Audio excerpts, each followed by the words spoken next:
Peace and blessings, you guys, and welcome back to another episode of the Dear Black Woman podcast.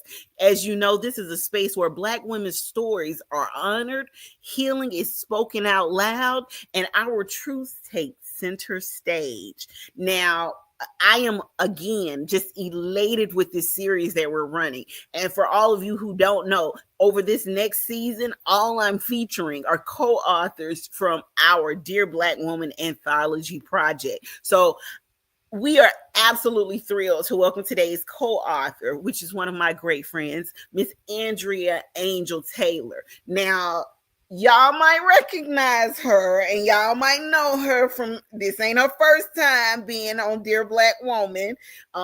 She's been featured in the magazine, but Angel's story, which she titled You Become, is a profound testament to resilience, courage, and incredible transformation. Now, rising from the ashes of adversity, Angel shares how she found her inner strength and reclaimed her light, offering a powerful reminder that even in the darkest moments, hope can be rediscovered. Now, her journey is one of perseverance, deep self-discovery, and a profound empowerment. Angel reveals the battle she fought, the lessons she learned, and the healing she found in her own voice. Now, this episode is a powerful testament to rising above circumstances and embracing who you were always meant to be. So with further ado, let's bring Angel to the stage. Hello, Angel. Hi. How are you today? Good. I'm so glad to be here again, which is one of my favorite podcasts, with my favorite podcast host, of course. Yes. Thank you. Thank you for being here. Now, your story in the Dear Black Woman Anthology is a journey from carrying a heavy secret to becoming a beacon of strength. What was the most challenging emotional hurdle you faced when deciding to revisit and share such a vulnerable part of your past? I think that it was challenging to really relive that time where I felt like I was a statistic. Everyone around me basically said, "Oh yeah, here goes another person. That's another another teenage pregnancy." Another teenage pregnancy. Oh, her life is over. So that was very hard because writing those pages took me back to that time of just a scared teenage girl. Now, you reflect on being a girl who carried too much too soon. How did that early experience, while incredibly difficult, inadvertently lay a foundation for the resilient woman you are today? Because I knew I was not going to be a statistic. I was going to prove to the world and to myself that I can do this and that I had something greater in me, and I'm going to show my child that if you keep pushing, you can achieve something greater. Don't let anyone tell you who you are, or of course we say that over and over again. Don't let people tell you who are, but it's like really one of the foundational things that I carry with me. Like, oh yeah, I'm gonna prove them wrong. I'm gonna show them who I am. Yeah, absolutely. Now, your story and my story are very similar in that, right? And just like you said, one of the things that stood out to me when I was pregnant with my son in the teenage, my father gave me statistics about teenage pregnancies and how teenage girls end up pregnant within 2 years of having a baby. And the very first thing that came out of my mouth was what you said. I refuse to be a statistic. Yes. Yes. Yes, because they put you in a box and almost like forget about you, you're nothing anymore, and no one cares about you. So the guidance you're supposed to have is gone. Right. Now, you emphasize in your story the moment that you chose not to let shame define you, but rather to let it sharpen you. What was the internal shift or realization that allowed you to transform a feeling of shame into a source of a personal power? Being in high school and seeing all the other people that I'm going to high school with, they have goals. They're getting ready to do something. I went to a vocational high school, so some of the girls, they're going on to dentistry school. Some of the girls are going on to pursue their nursing careers, or they're getting ready to be a cosmetologist. And I was like, oh, I'm gonna do something too, because now I couldn't go to prom. Yeah.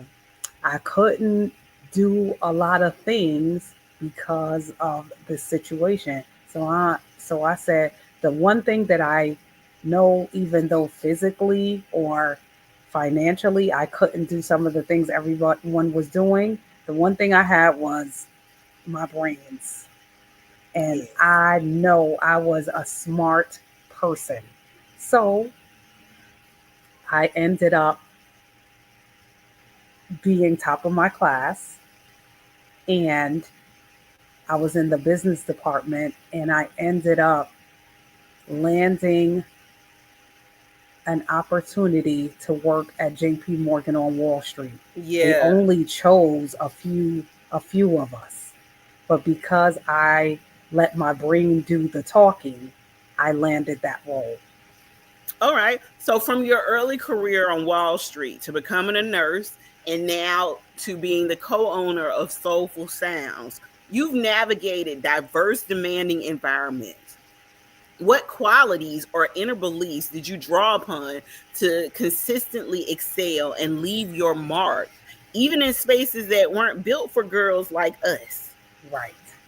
I think that I had I grew up the only girl with four brothers. I had three older brothers and one younger one. So watching them they Yeah. lived life with determination, because I don't know if I even shared a lot of it. I was born in Jamaica, West Indies. So my Mm-hmm. whole family was born in Jamaica, West Indies. We migrated here. So us having an accent was very tough. You got teased a lot.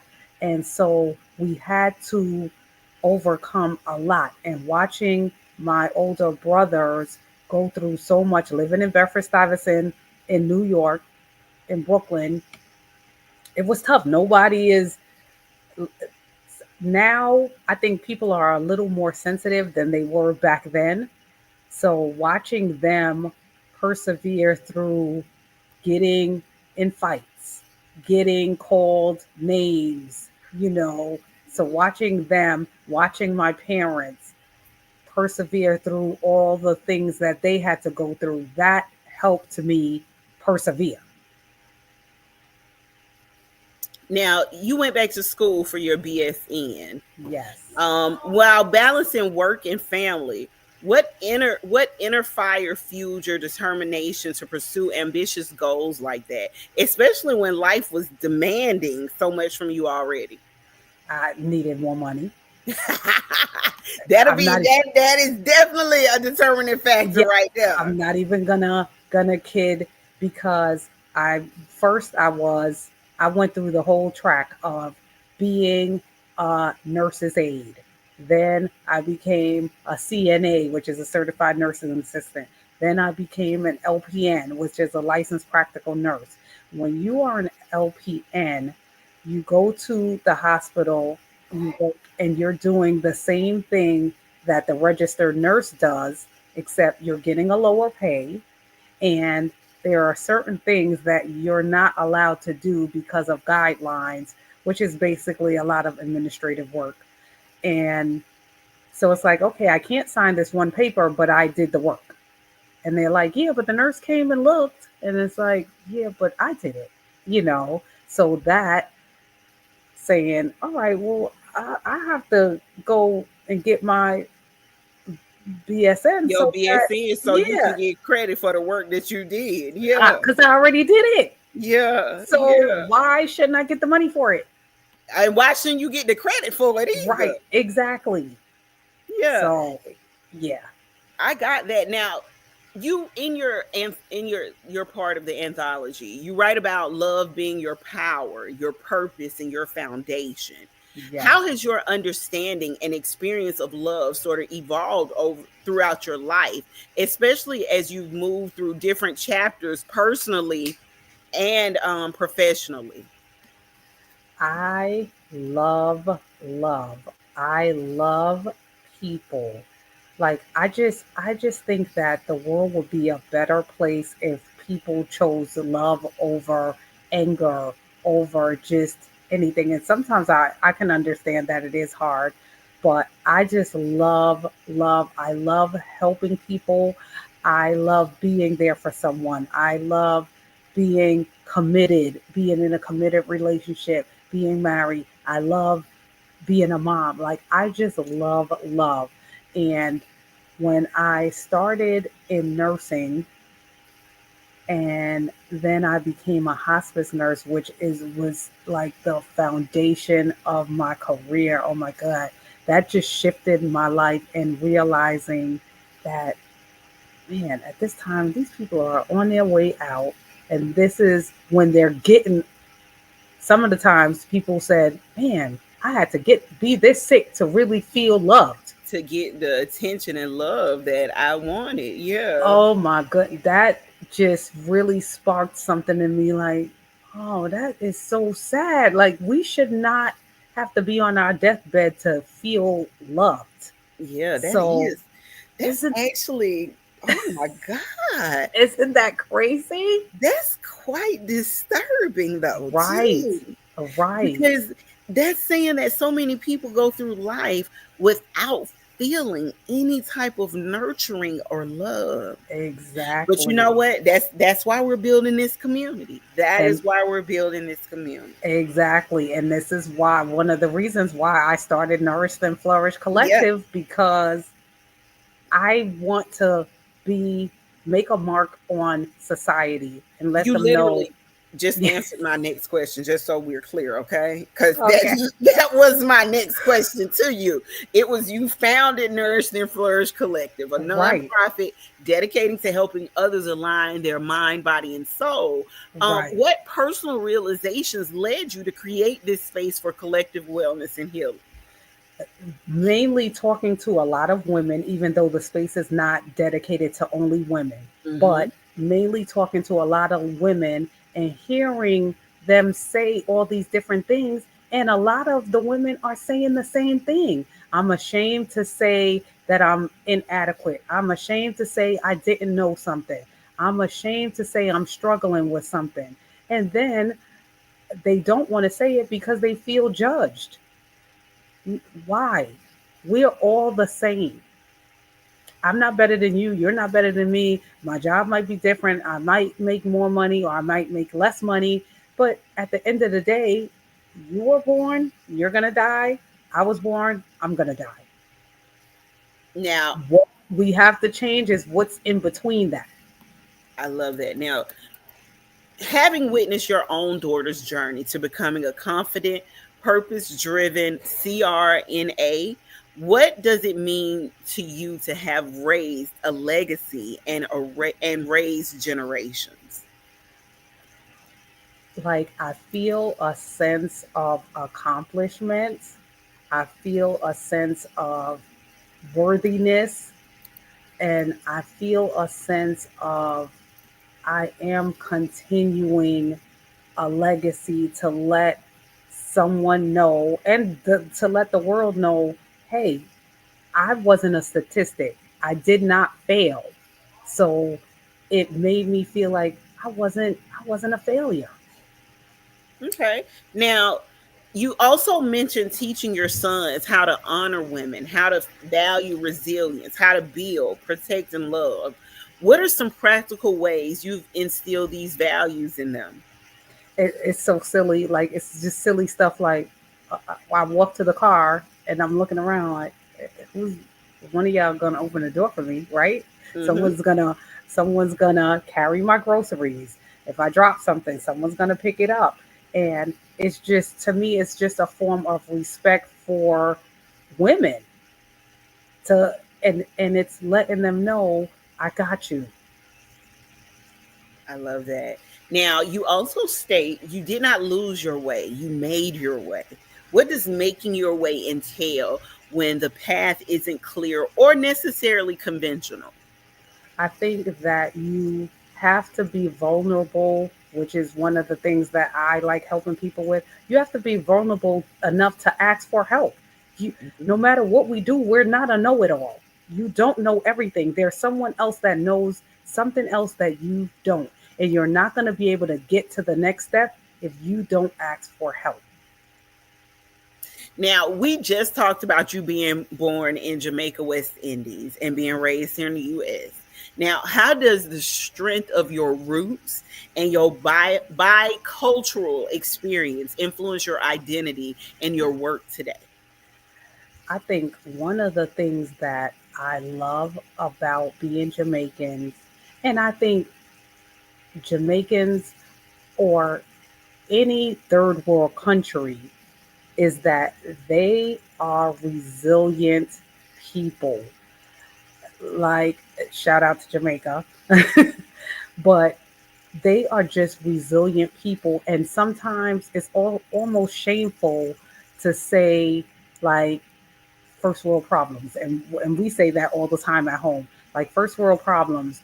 Um, Dang, my cell phone, the ringer was turned down and I missed the call. Like, oh, I missed the call. And it's like, well, you have a phone, you have, have these things. And I just think that leaning on the strength of the people in Jamaica, my culture, the heritage, just even other nationalities that I see going through the struggle is just like, wow, they look what they did. They just had uh you go to Jamaica, you go to the beach, they're cooking on the stove Hmm. outside at the beach, and they got this little tin pan that they're frying the food in, and it's the most delicious food you've ever had in your entire life. And they We hardly gon' have we need to go anything. back home to Right, you. We need to go. We need to go back home to where you. We look. We need to be planning a book launch in right. West Indies. Okay, Yes, like yes. let's throw that out there. Let's put it out there. If you live in the West Indies and you want a copy of the Dear Black Woman anthology, you need to get in touch with us because we need to come out there and have a book sign. Yes, come on, y'all. I know y'all are listening. Come on, let's get this going. Listen, I'm putting Angel in charge of that over Right. there. We're coming to the West We're Indies. coming. Let's go. Listen. Now, Angel, as the voice behind Color Me and Sound podcast, you celebrate Hey. Black women's creative spirit. What Yes. do you hope to accomplish by giving Black women a platform to not have to ask permission to take up space?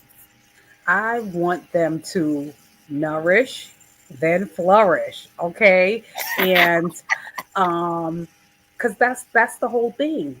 You gotta know that you have someone that's behind you that wants to see you Yeah, succeed. yeah. And we are here to make sure that you succeed, make sure your information gets out there, let people see. Because sometimes I think we as black women, we get a bad rap. Oh, they angry. They this, they that. Oh no, they ugly. Oh, look at that.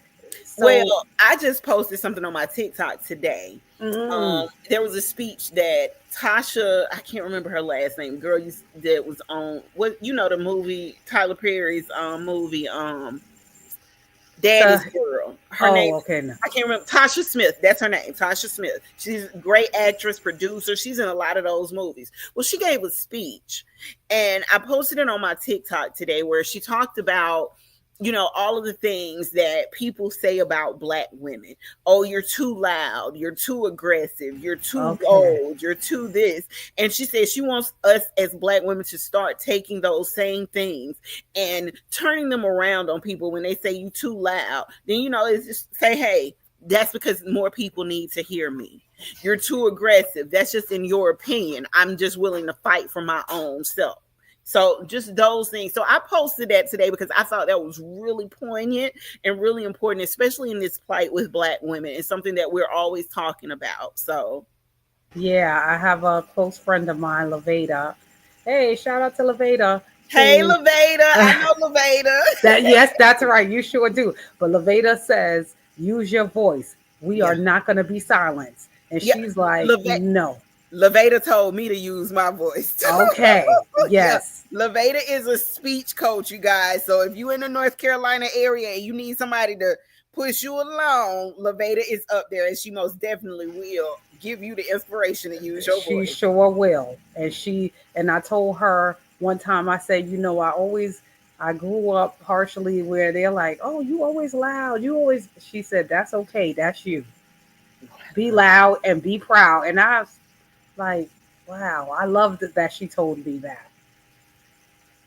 Now, you currently and actively mentor rising entrepreneurs. What's one piece of unconventional wisdom or any unpopular opinion you hold about navigating personal and professional growth, which you often share with any of your mentees?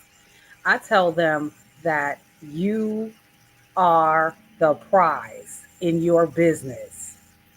So your business is you. Do not let people or anyone tell you that your product is not good enough or your services is not good enough. If you believe in it, you have to keep going. Absolutely. Absolutely. Now, I told you guys that Angel was special to me and I didn't tell you why. So, this next question is going to tell you why Angel is special to me. Now, as the North Carolina chapter president for Dear Black Woman, what does it mean to you personally to be at the helm of fostering community and empowering Black women in that role? It means I don't want to be cliche and just says it means the world to me, but it does mean the world to me because making a difference is something that I hold dear, and I just want to be a role model for women, for other little girls that are looking. And the thing that I love about Dear Black Woman being a chapter president is just you're actually seeing a real person. Mm-hmm. Of course, we see people on TV, we see all these celebrities, but then even though they're our idols, you can't like go over to them and touch them or pick up the phone or send them an email real quick. But being there and being a real person matters to me. Yeah. Yeah. It matters to me as Uh, well. yeah, I think it matters to you a little bit, right? Just a Yeah, teensy just a, little just a little bit. bit. And and people don't know that sometimes we talk, and almost every time you pick up the phone, I say, Cammy, I pray for you every day, just to let God continue to give you the strength to keep creating this platform for us. Yeah. Because And I'm it's so something, it's something we didn't know we needed till it's here.